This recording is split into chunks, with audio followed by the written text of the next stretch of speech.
What's up, guys? It's your favorite reseller, Morgan, back again with another video. Today, we are going to talk about product research specifically for Walmart. So let's hop into it. I have 4 tips. I took notes because I didn't want to forget to tell you guys stuff. I have 4 tips for things that I am looking for when I source either Walmart.com or Walmart in stores. So, first, when you scan your item, when you scan the sunscreen here, the first thing that I'm looking for now, let me put a little disclaimer in this. What this is specifically for if you're a reseller that likes to flip things within, let's say, under 90 days, so 30 to 90 days. Now, there are some resellers who like to buy and hold. There are some resellers who like to sell faster than that.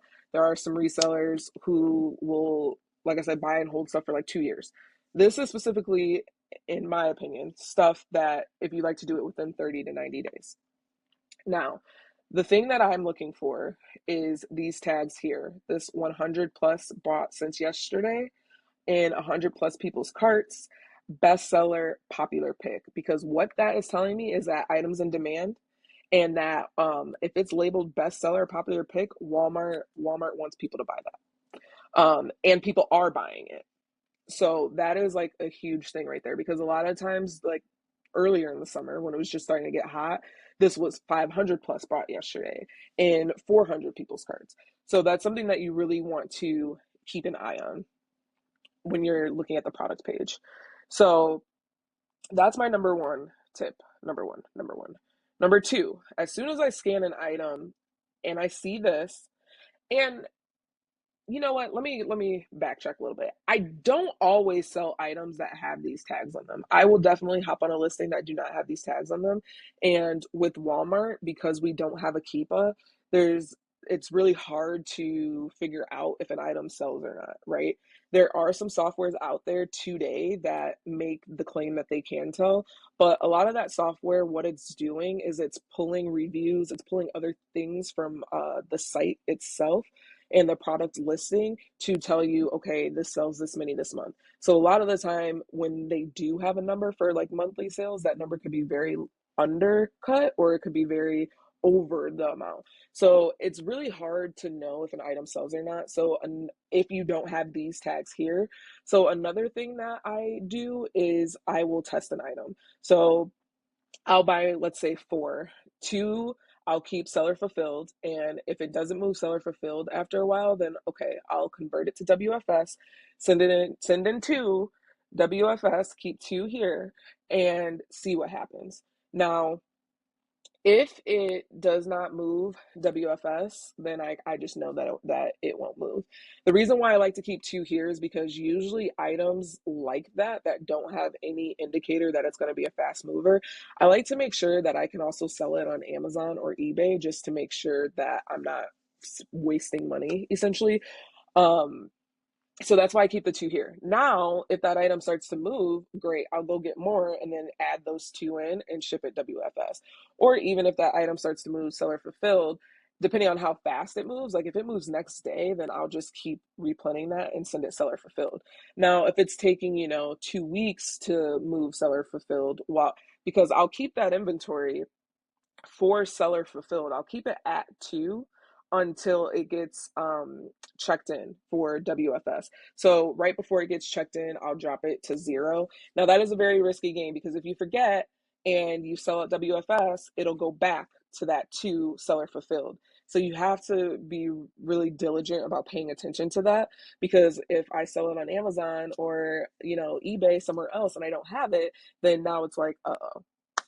Now, if it's an item that you can get all year round with no issue, like if you're in California or Florida, somewhere where sunscreen is not hard to find, then there you go. But sorry, I just want to add that disclaimer for number one. Now, going back to number two, the next thing that I look for is, are there other third-party sellers on the listing? So on the website, you can click here, but on the app, you'll see all of this without the other options. And then you'll see these 3 boxes, and right here where it says more seller options, that's where you can see if there's other third-party sellers. The fact that it says 5 tells me that it is, but let's just click in it. So when you click into it, you'll see here that $14.98 sold and shipped by Walmart.com. So that means Walmart is on this listing. Now, if you scroll down, you'll see here that this is sold by the case, fulfilled by Walmart. So that seller sent it into Walmart. This seller did seller fulfilled, and so on and so forth. So I just want to see that there are other sellers on this listing. Now that I do see that there are other sellers on the listing, and the reason why I want to make sure that there is because if there aren't other sellers on the listing, you could risk your item when you go to add it in error. So it could be errored because it's gated. It could be errored because Walmart's glitchy like that, or amongst many other things. Now, this isn't like a perfect system. Sometimes it will still happen. And you can open a case to try to get around it, but sometimes it still happens. But that's what I do for the most part. It gets me through. If it's something that I'm super unsure of, but I think it's really going to be a good buy and there aren't any other sellers on it, I will try to go on the seller site on my phone and try to add the product that way. Now, it's kind of a pain in the butt because the seller website is not meant to be used on mobile. So you kind of got to go flips the orientation and then flip it back and then like zoom in, zoom out. Like it's a whole thing. So I try not to do that, but if there's an item that I think is going to be like hot in terms of like if I go home, look it up and go back and it's going to be gone, then I'll try to do it right then and there. So that is number 2 for what I look for with a listing. Now, number 3, this is a real hot topic right now, and there's probably gonna be some people mad at me for saying this, but when you come into this compare other sellers and you see Walmart and Walmart.com, people will tell you do not compete with Walmart at the buy box, and I just don't agree with that at all. And here's why. Walmart and Amazon are very different in a lot of ways. So with Amazon, I can agree to that to some point that yes, it is difficult to compete with Amazon at the buy box without dropping the price, without constantly trying to see if they have stock. There's a lot of things that go into seeing if Amazon will share the buy box and not just going into Keepa and looking at the buy box percentage and comparing it that way, because even that sometimes is an estimate and is not 100% accurate. So it's a great tool, don't get me wrong, I love Keepa, but that's not 100% accurate. So sometimes it might tell you that you can't share the buy box with Amazon, and you can. So on Walmart, obviously, we do not have this software to tell us this information.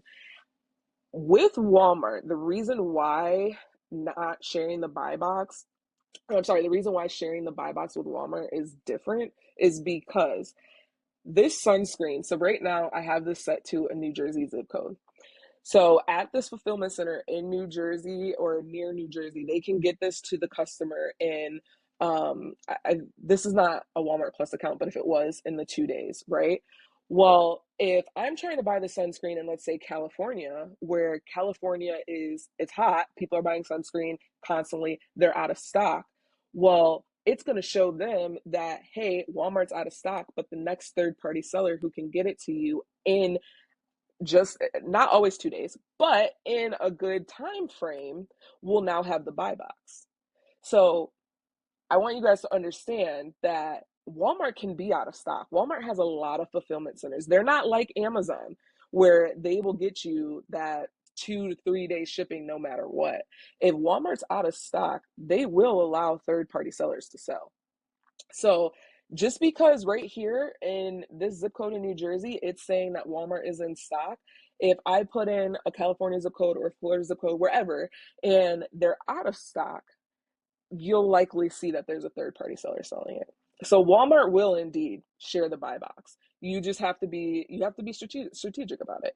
And if I'm being honest with you, a lot of the time I'll send it in anyway just to see what happens. A lot of Walmart is like the definition of test and buy. Like literally. Like I know a lot of people do that on Amazon, but Walmart is really the definition of that because like I said, we don't have Keepa. We don't have these things to help us make an educated guess. So a lot of it is testing to see how it'll do, then going back and be like, cool, I clear shelf. Or go back and be like, hey, talk to your supplier, your wholesaler, and be like, hey, I need a pallet of these. So keep that in mind. You can, and they will, share the buy box with you.